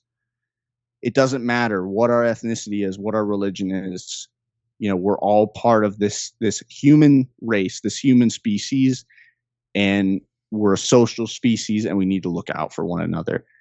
And I've never really seen a twist hammer that point home so effectively. But your thoughts? No, I agree with you. I agree with you 100%, regarding the themes of the film. That ultimately it really does put it makes the sentence of everybody around you, or this person or that person is your brother, or whoever, your sister, your mother. It puts that into a very specific context of this is literally the case. It's kind of it's this Oedipus Rex story in a way. Yeah, that's a good point. But it 100% it just calls into question this idea of is cruelty or murder or any of these things truly justified? Can you truly justify that? When it's you said, we ultimately, we are all part of the same tribe. We're all just part of the human race. And when you're hurting somebody, just like you said, out of fanaticism or out of just sheer well, this is a stranger, so you don't really know, you don't know, for this guy it happened that was his mom, and it's well, what a shocker, incredible twist. Like you said, I didn't see it coming. I saw it, I got it before the movie revealed it. I got it maybe a couple scenes before that. I was oh, holy shit, this is what's been involved. Oh, you okay? Yeah, but only a little bit before. Then they revealed it, and I was okay, I guess it is what it is. But even when they revealed it, I was still shocked. Especially with the performance that the actress had, the sister, that performance that she had in that scene where she just gasps. That gasp was oh my god, It's she didn't even know. It's Denis didn't even tell her, and she's my god, this is the movie that we're making. It was such shock. Yeah. I was very moved by this film, I have to say. I was too. Yeah, they were this movie is very powerful in I mean, Denis at the top of his game. It's interesting when you think about him, because it's this is in 2011, and he made Polytechnique before this, which I've seen also, which is also good. It's also a good movie. But he's been in top form as a director for such a long time, just going, even what one could argue is his weakest film out of all these movies, which I guess I would say is Enemy. It's still a good movie. It's not it's bad. But yeah, a very powerful film. When they met that lady at the hospital, and she was and they found out that they were the twins that of the grape man. I was very moved. That was a very powerful scene. And again, when they found out the truth about it, yeah. I mean, I struggle to put it into words, but no, this movie was just very fascinating, and just looking at causality, and all these small things that lead to another thing, that lead to another thing. Her brothers killed her lover, and then her grandmother forced her to give up her child, and then that instilled in her this need, because she said to the child, "I'll find you. I know you have those 3 little dots," and then she goes out of her way and puts herself in harm's way, and in the midst of this war, this religious war, she's I'm gonna go out there and try to find my child, and that just leads to all these events and all these circumstances where her being able to pass as both, being able to say I am, Muslim, and then when the Christians attack, being able to have a cross in her pocket and be I'm a Christian, don't kill me, being just navigating this whole thing, looking for her child, putting herself in all these situations. aligning herself with the fanatics and being like, I'm going to go and team up with you guys, and I'm going to kill this like religious leader slash political leader, going and doing that, and then that putting her in jail where that happened to her. It's like it really does just call this whole thing into question, because the movie's also saying she wasn't justified. She didn't do the right thing. She also fucked up. Yeah. She should not have killed that guy. That put her in jail, Yeah. and that put her in that situation. So it's like, it's basically saying like anybody in this film who acted out of violence and out of like out of a thought of justification of saying I am justified in committing violence was wrong. She was wrong. Her own son was wrong. Like all these people, her brothers that killed her lover were wrong. Like all of these people, they caused all of these things to happen. Again, it was a very powerful film, and Yeah. and Radiohead was part of the soundtrack. Whenever you hear a song with Yeah, Radiohead, I noticed that. They played. I thought of you immediately. Yeah, they I was like, played- holy shit. They played "You and Whose Army" like a couple times in the movie. Yeah. Yeah, I thought Yeah. I thought it was a great film. Obviously, you can pick at this movie and be like, "Oh, why didn't she just tell them? Why did she have to do the thing with the letters? Why, it's like obviously there's like holes in the logic of the film if you poke at it." But I still believe that despite those things, this movie holds up perfectly. I mean, this is such a strong film. And when you're watching this movie, you don't think about those things. Like I found myself thinking about that after the fact. I mean, like, why did she have to do that? But even then, like when I was I was completely, in suspension of disbelief in this film, and I at no point called it into question. I was just going with it. And if you're able to stay with this film and not like remove yourself from the movie, it's an incredibly powerful movie. This is Yeah. one of the like most powerful like plot twists in a film I've ever seen. Yeah. Yeah. I'm not sure. Yeah. I'm not sure if it's hard to think of a lot of film. I can think of some, obviously, but it's hard to think of a lot of movies that have really gotten their theme across As in clearly such a as this powerful film, way, Yeah. which is the hardest thing to do in writing. Yeah. Anyone can write a scene of conflict between two people. Yeah. Oh, I want the less cookie. Oh no, I want the less cookie. Well, you got some conflict. It's a whole other beast entirely to weave in meaningful theme and philosophy into your narrative. Yeah. One thing I'll say too is, you're talking about is this stuff ever justified? And I think you probably agree with this answer. The answer is no. Yeah. Because at the end of the day, I think what I took away from that moment of him looking, of what was his name, Abdul, something like that, Mhm. standing there looking down at his mom's grave, Yeah. his victim's grave, and what I walked away from was, it shouldn't even matter that this was your mom. No, You shouldn't be doing this to anybody. to anybody. Yeah. You shouldn't do this to anyone. And honestly, dude, Um, when he read those letters, I expected like to be like, oh, that guy, he put himself out. I was like, this is like, what else do you do? I was surprised to see him like at the end, like there, because I was like, I think this guy's probably gonna be dead. Oh yeah, no, It's like, how dude, can I you thought live the with that? same thing. Yeah. I thought the same thing. I thought he was gonna unalive himself. I think is the right way for the YouTube algorithm. Yeah. But that's what I've heard other people do. But same with Grape. But yeah, like I that's the thing.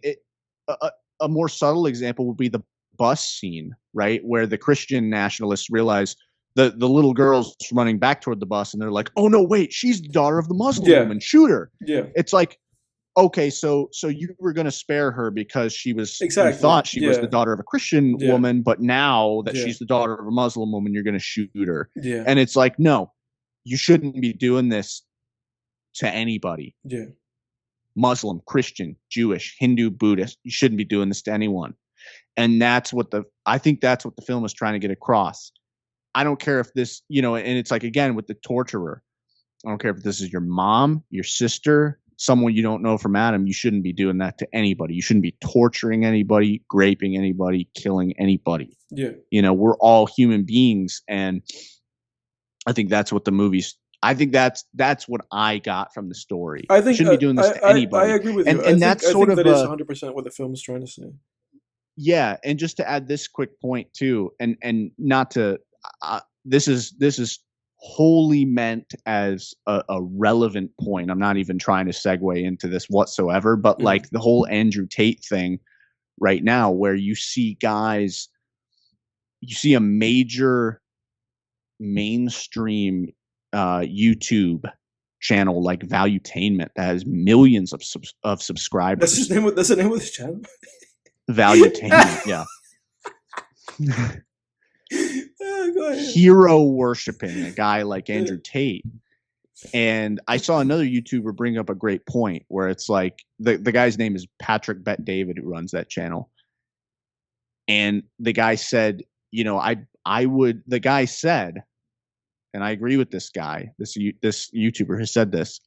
He said, I bet if Patrick Bet David's daughters were the ones accusing Andrew 100%, Tate of being raped, that he wouldn't be worshiping this guy. 100%, and he then went on to say, it shouldn't matter that it's not his daughters that are accusing this guy of rape. This guy is a piece of shit. Right. And when multiple women across multiple decades, across multiple countries, before Andrew Tate was famous, are accusing him of this. Yeah.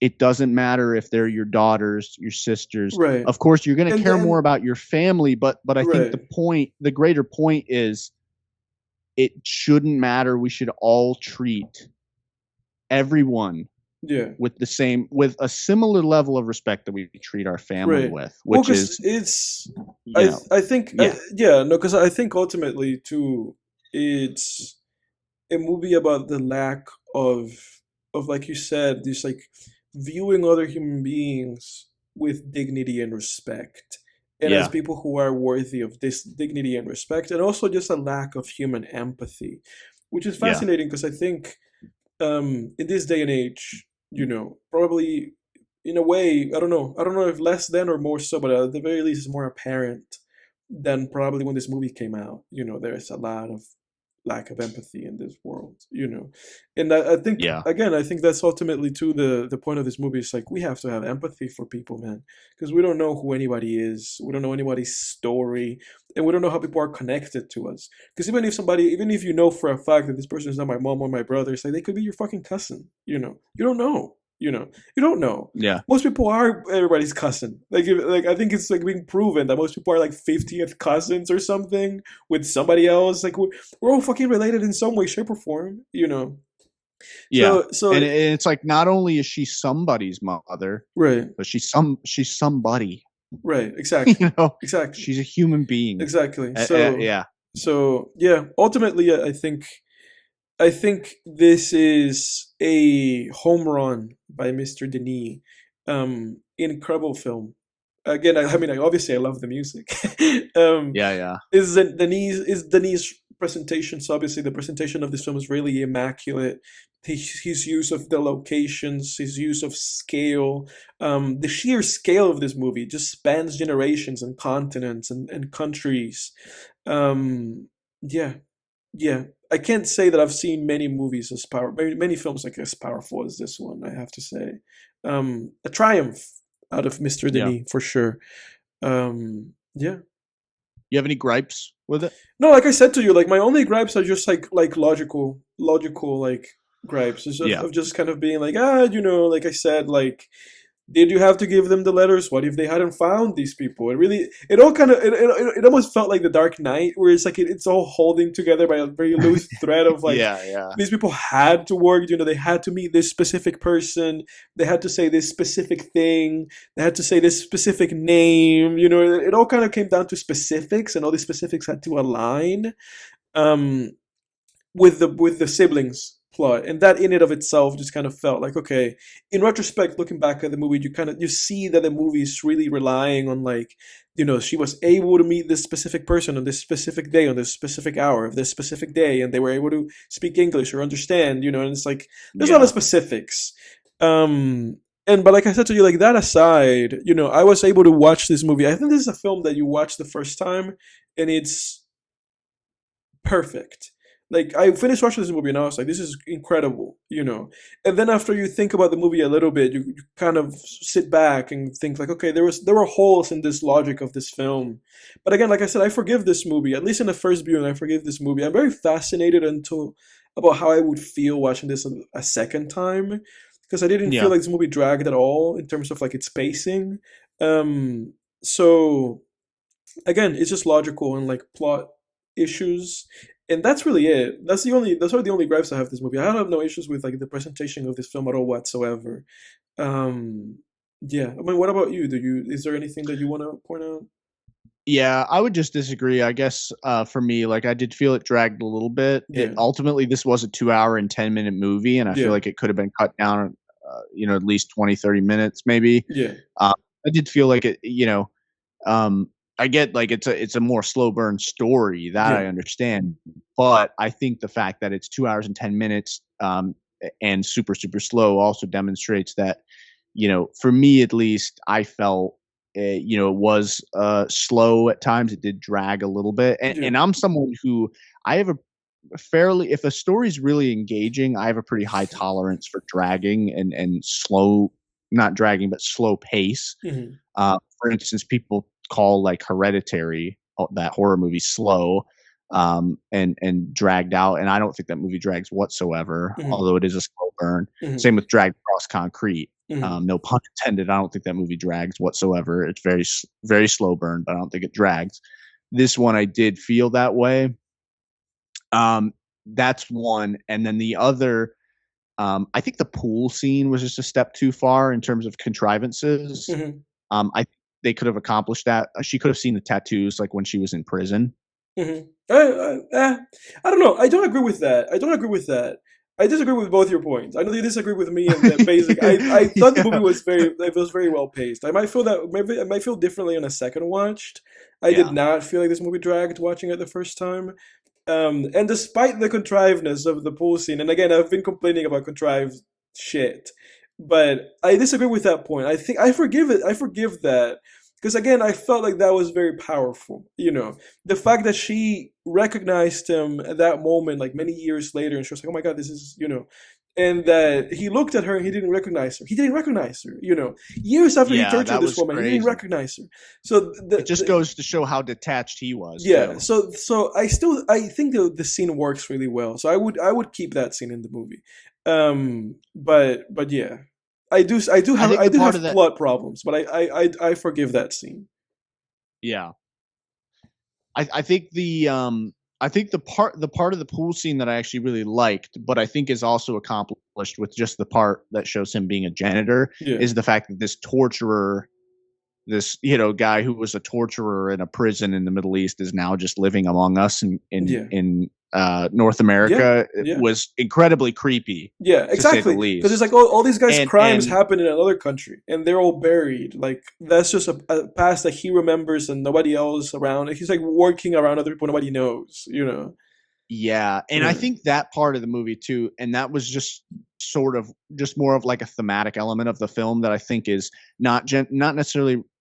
It's somewhat related to the main philosophical conflict, but it's sort of a subset of the philosophical conflict of the movie, which is that, you have these things that happen in these other countries that just become sort of arbitrary when you are now in Western civilization. And it's like, well, none of that really matters. And that's a crime in and of itself, that there's parts of the world where you can do these horrible things and it's seen as just, what I mean? And that's just law in certain parts of the country. And that is, it just tells us that we have a long way to go as a civilization, Absolutely. Yeah. But yeah, what would you rate this film? 8 out of 10 for me. Great film. Great film. I would give it I would give it an 8 out of 10 as well. I doubt this movie would go down, honestly, even in a second viewing, but it stands at an 8 out of 10 at the moment. I really do want to see this movie again. But yeah, 8 out of 10 for sure. I thought it was a great film. I had small issues with it, but those small issues that I had with the film doesn't cancel out the fact that I think it's genuinely a great movie. Yeah. Yeah. I would say 8 out of 10 as well. This is definitely a movie I would want to watch again with other people just to see their reactions to like the twist and stuff. Just to hear their with gasps, other people. yeah. But people like my family, people who like understand, can get behind like intelligent movies like this, know. Which pretty much everybody who I've kind of kept around in my life now can get behind this kind of stuff. So it's like that moot point, I guess. But I guess the other gripe I guess another gripe I would have though is some of the dialogue just seemed very unnatural in certain scenes where there is sort of this tendency of like artsy fartsy filmmaking these days that makes dialogue so heightened to the point that it's like it's sort of like two ends of a horseshoe where it's like on one end of the horseshoe you have just shitty dialogue that sounds unnatural, but on the other end of the horseshoe it's like you have dialogue that's super, super refined and intelligent, but it also ends up sounding unnatural as well. Particularly the scene that I'm thinking of is the 1 + 1 = 2 scene. It's like people don't talk like that, man. And I get it's intelligent the way you're putting this across. Yeah. People just don't talk like that, and if that was really happening, he would just say to his sister, this is what I learned. Yeah, it's weird because I also have thought about that scene after the fact because he references that scene before it happens in the movie because she's a mathematician, his sister, and he's he's referencing to her like she at the beginning of the film she's working on that mathematical problem, that has to do the problem has to do with like anything that you add to anything ends up being 1. So he references to the sister and that's how she finds out. Then he was being overly clever, like he was being like ha ha ha ha, I referenced this mathematical thing and now here it is, so he was just he foreshadowed it and then he used it, so I forgive him.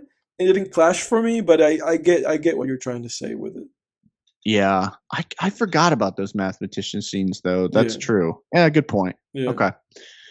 Well, yeah, we can agree on one thing. This was an 8 out of 10, perfect movie. For me, like Dune 2, I gave a 9 out of 10, which Dune gets a 9. Dune 2 gets a 9 out of 10 because of just sheer all of these great themes and philosophy and stuff and great writing, plus just added fantastic entertainment value, right? And then I think Denis' best movie to this day is Prisoners. Yeah, which I would agree with that. Either that or Blade Runner because I gave Blade Runner a 10. So either Prisoners or Blade Runner for me anyway. I give Prisoners a 10. Blade Runner 2049, I think I gave it 9. Yeah. Which interesting enough, this movie really hammered home the idea for me that religion is a very prevalent theme in Denis' work, 100%. But from a very and I wouldn't be surprised if Denis, I don't know what his affiliation is, but I wouldn't be surprised if he's an atheist. Yeah. Because it's always tackled from a very secular point of view, where it's like religion tackled from a very secular point of view. It's like religious themes from a non-religious viewpoint, right? In this movie, it's like the horrors of religious warfare. In Prisoners, it's like the silence of God. In Blade Runner 2049 and the Dune movies, it's like this guy's the Messiah, but he's really not. Yeah. Wink, wink. Yeah. Yeah. Spoilers. So it's always religious themes from a secular point of view. So I'm actually interested. I'm interested in that too. I'll look into that. Views are. I would love to hear what he's get his actual like thoughts on these things concretely. But no, you have a good point about that. Yeah. Thanks, man. Dude, this was a fun episode. I think we talked about a lot of this was one of our more, I guess it contrasts last week's episode was goofy and angry and silly, and this one was I feel like we tackled a lot of like just important topics on this episode. Yeah. So I don't know if you're listening, and if you're still listening, thank you. Yeah. That's it for this week. Next week's going to be Dream Dream Scenario. scenario. We'll get silly again, maybe. Yeah, and if you're still listening, like hopefully you've come away with this episode, with some stuff to chew on. Yeah. But yeah, that's it, everybody. Thanks. Hey, next time on Phone Tangents. See you guys in the next time.